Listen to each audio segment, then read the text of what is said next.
नमस्ते। Six class की जो हिस्ट्री की एनसीईआरटी है उसका नेक्स्ट चैप्टर हम लोग आपके लिए लेकर के आए हैं, जिसका हेडिंग है खुशहाल गांव और समृद्ध शहर।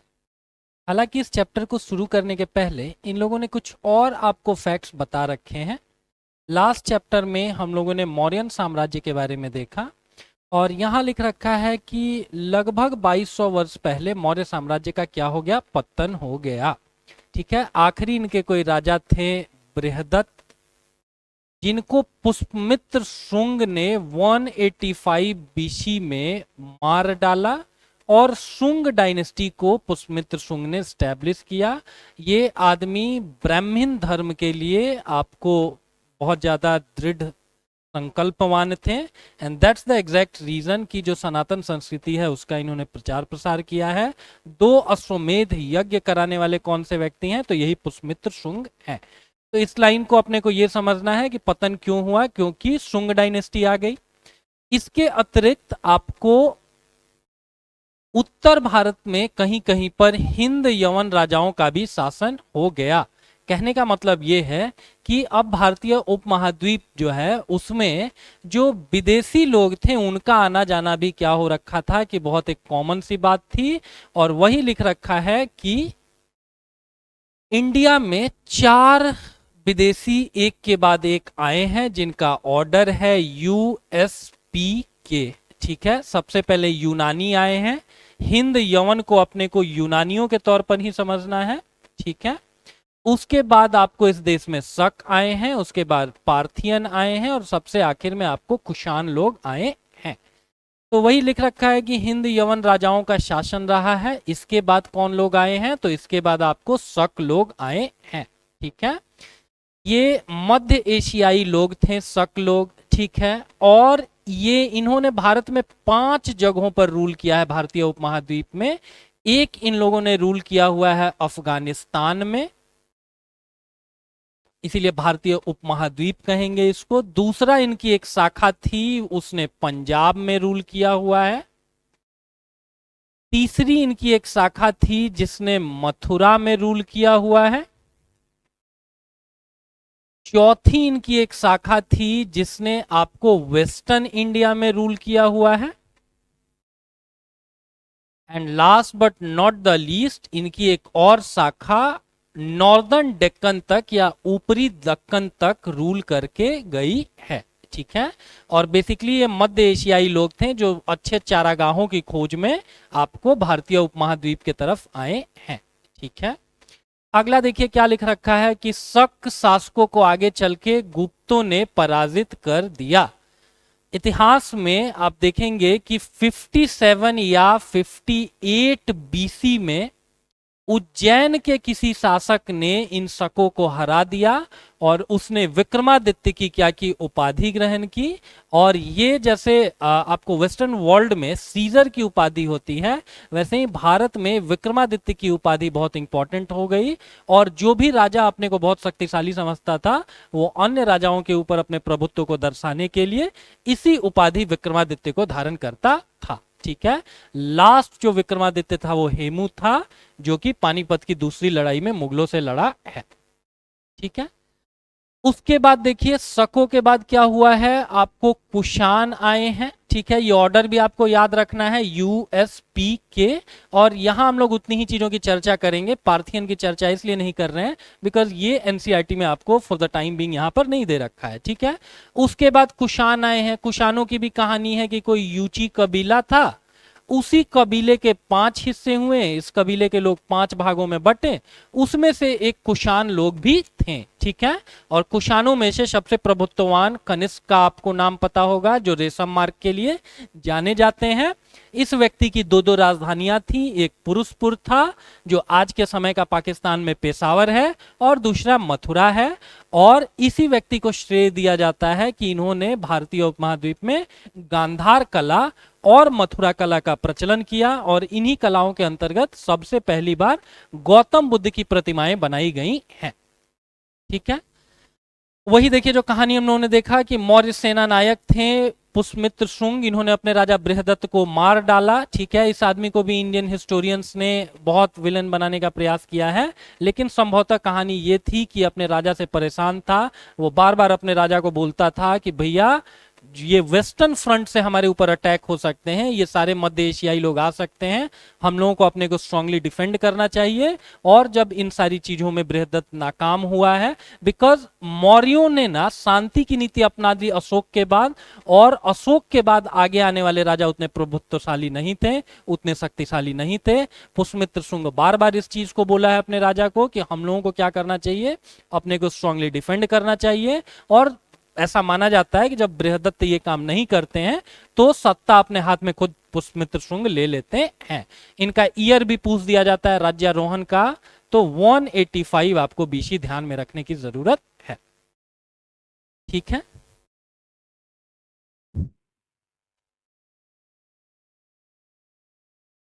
उसके अगले लाइन में देखिए क्या लिख रखा है कि पुष्यमित्र शुंग के बाद कौन लोग आए हैं, शुंगों के बाद कण्व आए हैं।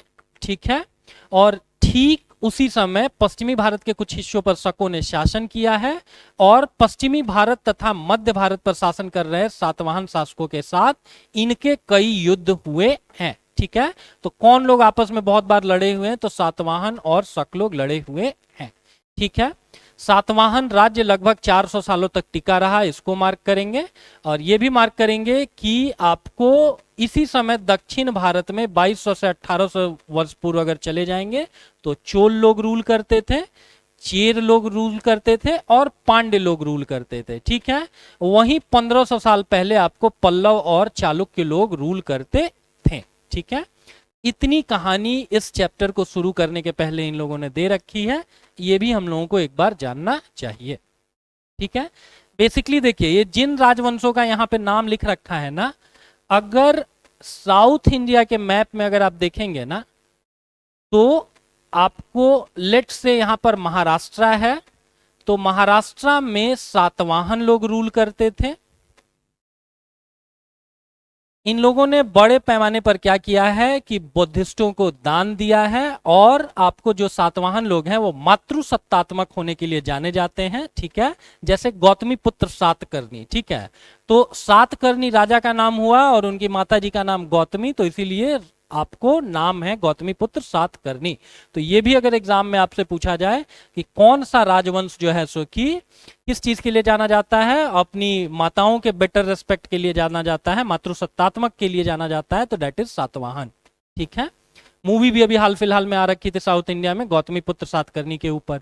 अगला राजवंश देखिए इन लोगों ने क्या दे रखा है, अगला दे रखा है इन लोगों ने पल्लव। तो पल्लव लोग कहाँ रूल करते थे, अगर आंध्र प्रदेश में आप चले जाइए तो पल्लव लोग रूल करते थे, जिनकी कैपिटल कोई कांचीपुरम करके होती थी। महाराष्ट्र के नीचे कर्नाटक में अगर आप चले आएंगे तो यहाँ चालुक्य लोग रूल करते थे कर्नाटका में, और ये कर्नाटका में रूल करते थे, इनकी जो कैपिटल वगैरह थी वो एहोल वगैरह हुआ करती थी। अपर तमिलनाडु में चले आएंगे तो अपर तमिलनाडु में कौन लोग रूल करते थे, तो चोल लोग रूल करते थे। सेंगल वगैरह भी आज के समय में काफी चर्चा में रहा हुआ है, संसद भवन में इसकी स्थापना करवाई गई है, ये चोलों से ही संबंधित रहा है। ठीक है, जिसकी स्थापना कोई विजयालय ने की थी, और इसी विजयालय को जाना जाता है तंजाउर शहर को बसाने के लिए, और या फिर निशुंभनी देवी के मंदिर के निर्माण के लिए। अब बच गया लोअर तमिलनाडु, तो लोअर तमिलनाडु में आपको कौन लोग रूल करते थे, तो दो राजवंश देखिए और यहां पर नाम दे रखा है, एक चेरो का नाम दे रखा है जो कि आपको केरल में रूल करते थे। तो चेर लोग कहां पर रूल करते थे, ये लोग केरल वगैरह में रूल करते थे। और बच गए आखिरी पांड्य, तो जो लोअर तमिलनाडु था, लोअर तमिलनाडु यहां पर रूल करने वाले पांड्य लोग थे, और वहीं आपको केरला में रूल करते थे चेर लोग। ठीक है, तो दो एनसीईआरटी में बहुत कुछ नहीं दे रखा है। दैट्स द एग्जैक्ट रीजन कि we are again and again suggesting you कि एनसीईआरटी अपने आप में कंप्लीट नहीं है, लेकिन नए पैटर्न पे बहुत सारे क्वेश्चन पूछे जाते हैं, तो इनके अतिरिक्त भी आपको और सारे फैक्ट्स जानने होंगे, जिनमें से कुछ फैक्ट्स हम आप लोगों को बता देते हैं। ठीक है। तो अब देखिए, जब ये चैप्टर शुरू होता है, अध्याय 9, खुशहाल गांव और समृद्ध शहर। यहां एक लाइन लिख रखा है कि भारतीय उपमहाद्वीप में लोहे का प्रयोग लगभग 3000 साल पहले शुरू हुआ। ठीक है। और जो महापाषाण कब्रें थीं उसमें भी लोहे के औजार और हथियार बड़ी मात्रा में मिले हैं।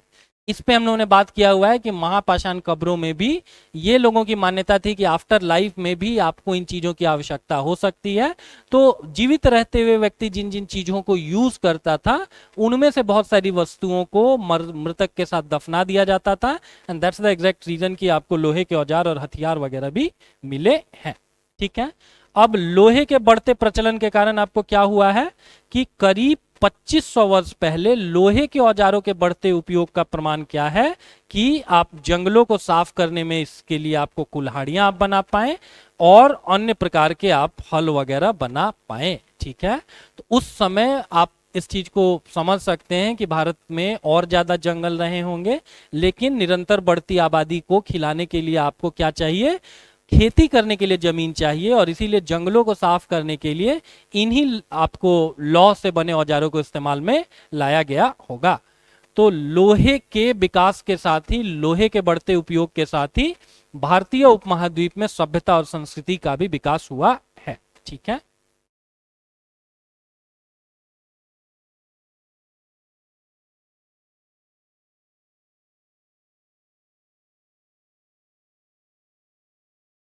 कुछ टर्म्स दे रखे हैं यहाँ एनसीईआरटी में, और ये टर्म्स आपको एग्जाम में एग्जैक्टली पूछ दिया जाएगा। ठीक है ना। वैसे तो दुनिया में हजारों टर्म्स होंगे साउथ इंडिया में प्रचलित, लेकिन आपको केवल उतना ही टर्म्स जानने हैं जो आजकल एग्जाम में पूछ भी रहे हैं, जो एनसीईआरटी में दे रखे हैं। तो तमिल क्षेत्र में अब चूंकि जमीन पर बहुत बड़े पैमाने पर आपको क्या होता होगा, लोहे के औजारों के कारण कृषि कार्य किए जाते होंगे, और दैट मीन्स कि कृषि उस समय आपको धन के एक प्रमुख स्रोत के तौर पर रही होगी, और इसी जमीन के आधार पर सोशल स्ट्रैटिफिकेशन या सामाजिक स्तरीकरण भी प्रारंभ हुआ होगा। कुछ लोग रिलेटिवली ज्यादा आपको धनी ऊंचे भूपति बन गए होंगे और कुछ लोगों के पास कम जमीन रही होगी। तो तमिल क्षेत्र में जो भी बड़े भूस्वामी होते हैं उनको क्या कहा जाता था, वेल्ला कहा जाता था। साधारण हलवाहों को उनवार कहा जाता था, और भूमिहीन मजदूर और दासों को कडेसियार और अधिमई कहा जाता था। एग्जाम में आपसे पूछ देगा कि कडेसियार और अधिमई किनको कहते थे। तो जो भी भूमिहीन मजदूर थे या दास लोग थे उस समय, उनके लिए ये शब्दावली प्रयोग में लाई जाती थी। और सेम यही कहानी ओल्ड एनसीईआरटी में भी लिख रखी है, ये टर्म दे रखे हैं। So that's the exact reason कि ये टर्म्स और इंपॉर्टेंट हो जाते हैं। वहीं अगर आप नॉर्थ इंडिया में आ जाइए तो उत्तरी हिस्से में गांव का जो प्रधान व्यक्ति होता था ना, उसको क्या कह दिया जाता था, तो ग्राम भोजक कह दिया जाता था। ठीक है। और ये पद कैसा होता था, प्राय ये अनुवांशिक पद होता था। एक कोई प्रभुत्व भूस्वामी है, उसके बेटे का ही आगे आने वाले समय में भी क्या रहता होगा कि उस पूरे गांव में, उस पूरे समाज में प्रभुत्व बना रहता होगा। ठीक है। और ग्राम भोजक यूजुअली कैसा व्यक्ति होता होगा, जो गांव का सबसे बड़ा भूस्वामी हो। ठीक है। और बड़ा भूस्वामी होगा तो इनकी जमीनों पर बहुत सारे दास और मजदूर काम ही करेंगे, और ये लोग कभी कभी न्यायाधीश का और पुलिस का भी काम कर देते होंगे। अभी के समय में इतने स्पेशलाइज्ड ऑर्गेनाइजेशन आ रखे हैं, उस समय सरपंचों से काम लिया जाता होगा, और उस समय जो भी धनवान लोग होंगे उनका ही न्यायिक व्यवस्था पर भी कब्जा होगा, और वही लोग पुलिस के भी कामों को देख लेते होंगे। ठीक है। इसके अतिरिक्त ग्राम भोजक ही नहीं होते होंगे, कुछ ऐसे और दासों के अतिरिक्त कुछ और भी लोग होते होंगे जिनके पास थोड़ी मात्रा में जमीन होगी, लेकिन वो लोग, उनकी आर्थिक स्थिति दासों से अच्छी होगी। तो इन लोगों के लिए, जो अन्य स्वतंत्र कृषक होते होंगे, इनके लिए एक शब्द इस्तेमाल में लाया जाता था, दैट इज गृहपति। और ये लोग क्या होते थे, ज्यादातर छोटे किसान ही होते थे। ठीक है। इसके अतिरिक्त उस समय के गांव में चले जाइए तो आपको शिल्पकार भी होते थे, जैसे लोहार हो गए, कुम्हार हो गए, एक्सेट्रा। ठीक है।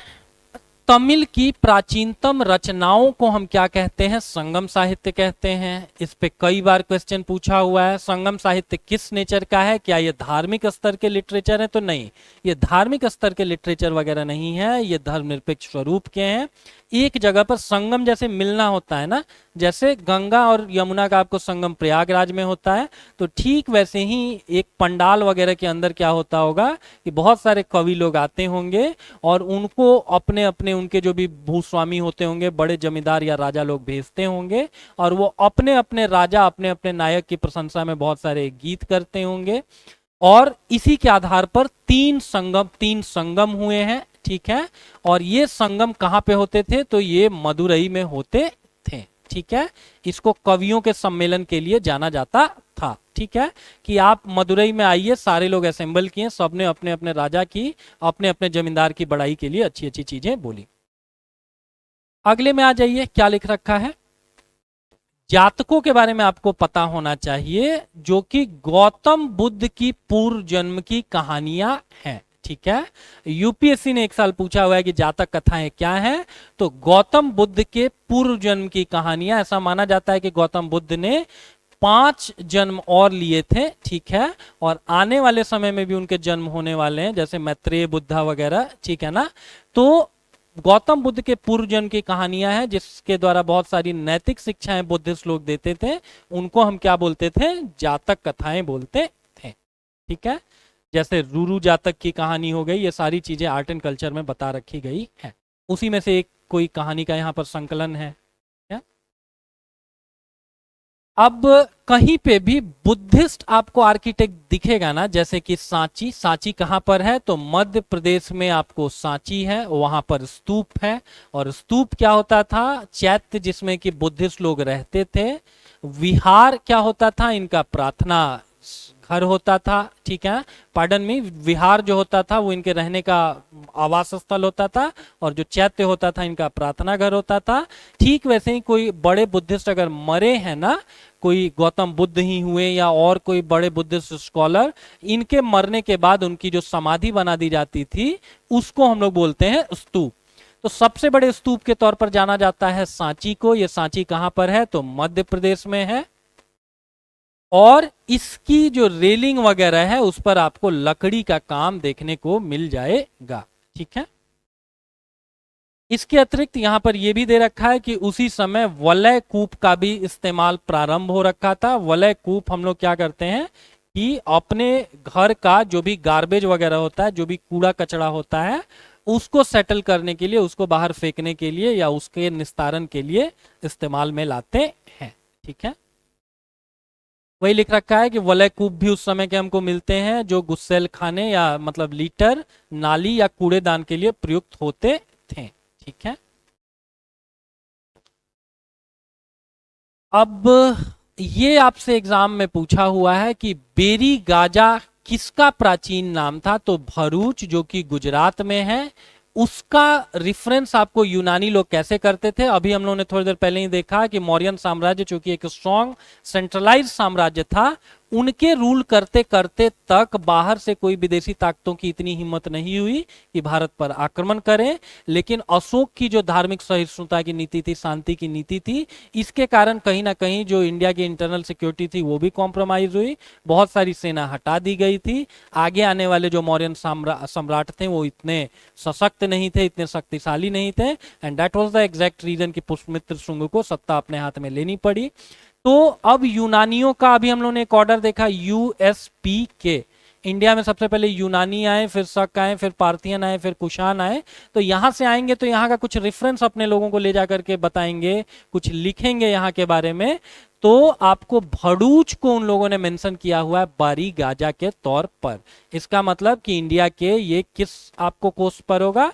तो वेस्टर्न कोस्ट पर होगा, ठीक है। ये एग्जैक्ट क्वेश्चन यूपीएससी कभी पूछा हुआ है। इसके अतिरिक्त अब चूंकि आपको व्यापार करना है, यूनान से भी कुछ चीजें लेकर के आपको यहाँ पर बेचनी है, या यहाँ के लोगों को भी आंतरिक व्यापार के लिए क्या चाहिए कि आप हमेशा बार्टर सिस्टम के आधार पर नहीं चल सकते। बार्टर बार्टर सिस्टम मतलब वस्तुओं का विनिमय, ठीक है। हम कुम्हार हैं तो हम आपको कुछ कुछ क्या कर देंगे, मिट्टी के बर्तन दे देंगे, और आप बदले में क्या करेंगे कि आप किसान हैं तो मेरे लिए अपने उपजे हुए अन्न में से एक सर्टेन हिस्सा रख देंगे। तो ये नहीं होता था। अब धीरे धीरे ग्रेजुअली इसमें कमी आ गई, और अब जो है सो कि पैसों में पेमेंट किए जाने लगे। उस समय कोई यूपीआई तो रहा नहीं होगा। चांदी या सोने के सिक्कों की मान्यता धीरे धीरे बढ़ती चली गई। इन्हीं मेटल्स की, क्यों? क्योंकि इन मेटल्स को बहुत लंबे समय तक आप प्रिजर्व कर सकते हैं। लोहा खुले में आप छोड़ दीजिए तो 2-3 सालों में वो क्या हो जाएगा, वो खराब हो जाएगा, उसमें जंग लग जाएगा। लेकिन कोरोजन फ्री बहुत एक लंबे समय तक सोना और चांदी रहते हैं, तो इनके सिक्के बनाए जाने लगे। और इन पर क्या किया जाता था कि जो भी राजा हैं या जो भी बनाने वाले हैं, वो अपने मन मुताबिक जो भी मोल्टेड आपको मेटल रहता होगा उसको मन मुताबिक एक शेप देते थे, और शेप दिए जाने के कारण ही इनको क्या कहा जाता था, आहत कहा जाता था। आहत क्या होते थे? तो आहत सिक्के होते थे। आहत मतलब किसी को चोट पहुंचाना, ठीक है। तो एक रॉ सरफेस है जिसके ऊपर बार बार आप स्ट्राइक करके या मोल्टेड कुछ चीजें डाल करके उसको एक सर्टेन शेप दे रहे हैं। तो दैट्स द एग्जैक्ट रीजन कि उन समय के सिक्कों को क्या कहा जाता था, आहत सिक्के कहा जाता था। इसके अतिरिक्त मथुरा के बारे में थोड़ा हम लोगों ने जाना कि कुषाणों की 2 राजधानियां थी। एक पेशावर था जो उस समय पुरुषपुर के नाम से जाना जाता था, दूसरा मथुरा था। और मौर्यन साम्राज्य के बाद जब तक कुषाण आए हैं ना, तब तक ये जगह बहुत इंपॉर्टेंट हो रखी है। और इसके इंपॉर्टेंट होने में जियोपॉलिटिक्स का भी हाथ था। क्या जियोपॉलिटिक्स था? तो मथुरा यातायात और व्यापार के 2 मुख्य रास्तों पर स्थित था। एक रास्ता उत्तर पश्चिम से पूरब की ओर, और दूसरा रास्ता उत्तर से दक्षिण की ओर, ठीक है। अगर आपको नॉर्थ से साउथ की तरफ मूव करना है भारतीय उपमहाद्वीप में, या ईस्ट वेस्ट के तरफ जाना है, तो उस समय भी चूंकि रेशम मार्ग था और रेशम मार्ग चाइना से होकर के आता था, तो एग्जैक्ट इंडिया को बाइफरकेट करके नहीं देखेंगे, ये समझेंगे कि उस समय का जो भी इंपॉर्टेंट ईस्ट से वेस्ट का व्यापारिक मार्ग था उसके लिए मथुरा बहुत इंपॉर्टेंट हो रखा था। और इस जगह के आसपास चूंकि दोनों ये व्यापारिक मार्ग मिलते थे, तो मथुरा का इसीलिए उस समय कुषाणों के समय में सिग्निफिकेंस बढ़ गया है, ठीक है। बेहतर मूर्तियां बनाने का केंद्र था। अभी हम लोगों ने बताया ही कि गांधार कला का विकास हुआ, और ग्रेजुअली उसी से आगे जाकर के मथुरा कला का विकास हुआ, जहां सबसे पहली बार माना जाता है कि गौतम बुद्ध की मूर्तियां बनाई गई, राइट। तो वही लिख रखा है कि ये जगह बेहतरीन मूर्तियों के लिए, और ये कुषाणों की दूसरी राजधानी भी थी, ठीक है। उसके अतिरिक्त इसका एक धार्मिक केंद्र भी रहा है। यहाँ बौद्ध विहार है और जैन मंदिर भी है, और कृष्ण भक्ति का एक महत्वपूर्ण केंद्र था, ठीक है। अभी माननीय प्रधानमंत्री नरेंद्र भाई मोदी, आप लोगों ने देखा ही होगा कि मथुरा गए थे, वहां पे कॉरिडोर बनाया जा रहा है बांके बिहारी मंदिर के लिए, ताकि और चौड़ा हो सके जगह वो, और बहुत बड़ी संख्या में क्या हो सके, वहां पे श्रद्धालु वगैरह आ सके,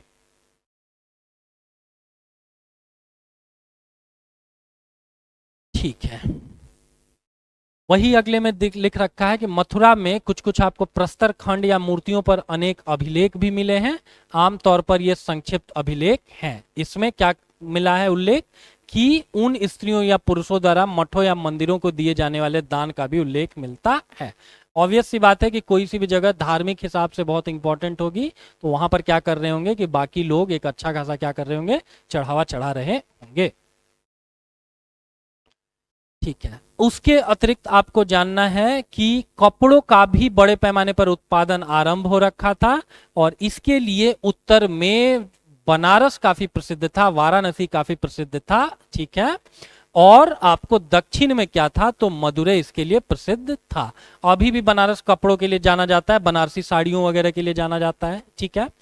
अनेक उस समय के शिल्पकार तथा व्यापारी अपने अपने संघ बनाने लगे थे और इन संघों को क्या कहा जाता था, श्रेणी कहा जाता था। जैसे हर हित समूह, हर प्रेशर ग्रुप अपना अपना एक अलग समूह बना लेता है, ठीक है।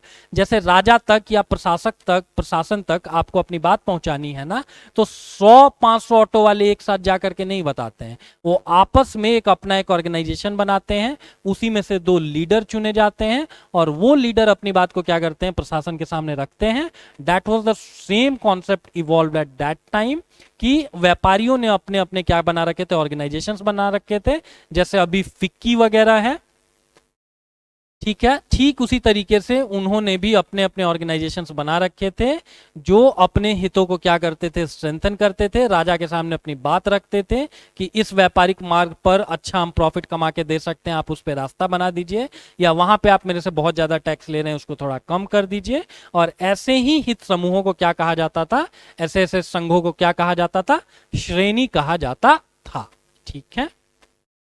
जैसे एक फेमस आपको श्रेणी थी मनीग्राम, ठीक है। ये श्रेणियां क्या करती थी, बैंकों के रूप में भी काम करती थी जहां लोग पैसा जमा रखते थे। अब देखिए इस कॉन्सेप्ट को थोड़ा समझेंगे कि उस समय क्या होता था कि जंगल बहुत बड़ी मात्रा में थे, ठीक है। जंगल में केवल एक अंगुली माल के बारे में हम आप जानते हैं, बहुत सारे अंगुली माल रहे होंगे, तो हो सकता है कि ईस्टर्न इंडिया से ना आप वेस्टर्न इंडिया तक 100 सोने के सिक्के लेकर के चले, तो रास्ते में 10 अगर आपको उंगली माल मिल गए तो आपके सोने के सिक्के भी सारे चले जाएंगे और आपकी 10 उंगलियां भी चली जाएंगी, ठीक है। तो इससे बचने के लिए, अच्छा डिजिटल पेमेंट का कॉन्सेप्ट रहा नहीं होगा कि यूपीआई कर देते हैं, मेरे बैंक अकाउंट में पैसा रहेगा तो कोई उसको ले नहीं पाएगा। उस समय क्या कॉन्सेप्ट चलता था कि यही जो संघ होते थे व्यापारियों के या शिल्पकारों के, जिनको श्रेणियां कहा जाता था, ये क्या काम करते थे कि इनके मान लीजिए कुछ मेंबर्स आपको वेस्ट में भी हैं और कुछ ईस्ट में भी हैं, ठीक है। तो लेट्स से कि आपको एक कोई श्रेणी है जिसका सदस्य आपको वेस्ट में भी है, कोई ईस्ट में भी है, तो अगर आपको ईस्ट से वेस्ट 100 सोने के सिक्के लेकर के जाने हैं तो आप यहां की श्रेणी के मेंबर के पास 100 सोने के सिक्के जमा कर दीजिए और आपको इस चीज की एक रिसिप्ट दे दी जाएगी जिसको हुंडी कहा जाता था, ठीक है।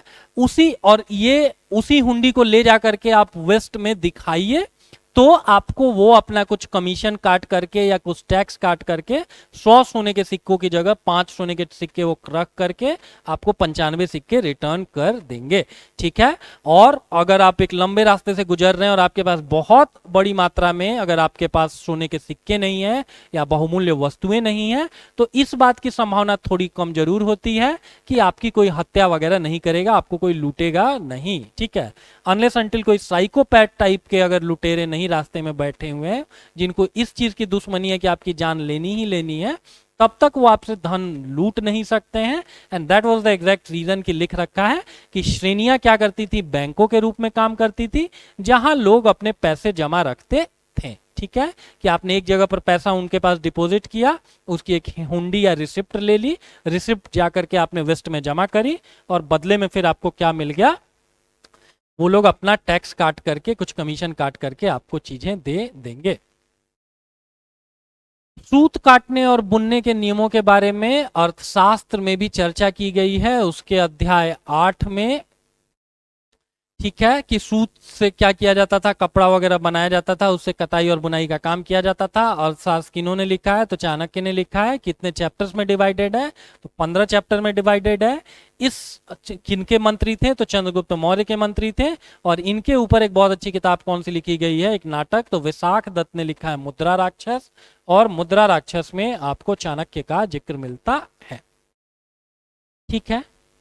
ठीक वैसे ही अरिक मेडू नामक एक पतन के बारे में यहां बता रखा है, जहां पर यहां भूमध्य सागरीय क्षेत्र के एम्फोरा जैसे पात्र आपको मिलते हैं, यहाँ कुछ बर्तन वगैरह आपको मिलते हैं अवशेष, और ये बर्तन वैसे ही हैं जो भूमध्य सागरीय क्षेत्रों में या दक्षिणी यूरोप में इस्तेमाल में लाए जाते थे। और अगर वहां की चीजें यहाँ मिल रही हैं तो इसका मतलब कि इस जगह के व्यापारिक संबंध आपको यूरोप से कहीं ना कहीं स्थापित थे, ठीक है। पात्र मिले हुए हैं जिसमें दोनों तरफ से पकड़ने के लिए हत्थे लगे थे, ये कोई इंपॉर्टेंट लाइन नहीं है। ये बस आप जानेंगे कि यहाँ पर अरिकमेडु करके, जो कि अभी के समय में पौंडीचेरी में है, तमिलनाडु के आसपास ये जगह है, ठीक है। और आपको क्या है कि यहां से आपको क्या देखने को मिलता है कि यहां आपको भूमध्य सागरीय पात्र वगैरह देखने को मिलते हैं, और इससे हम लोग अंदाजा लगा सकते हैं कि भूमध्य सागरीय क्षेत्रों के साथ इनका व्यापारिक संबंध रहा होगा, ठीक है। तो इस चैप्टर में इतनी ही चीजें दी गई हैं, और इसका ये जो हाइलाइटेड आपको पीडीएफ है वो टेलीग्राम ग्रुप में आपको मिल जाएगा। फिर मिलते हैं नेक्स्ट ऐसे ही एनसीईआरटी के किसी चैप्टर में।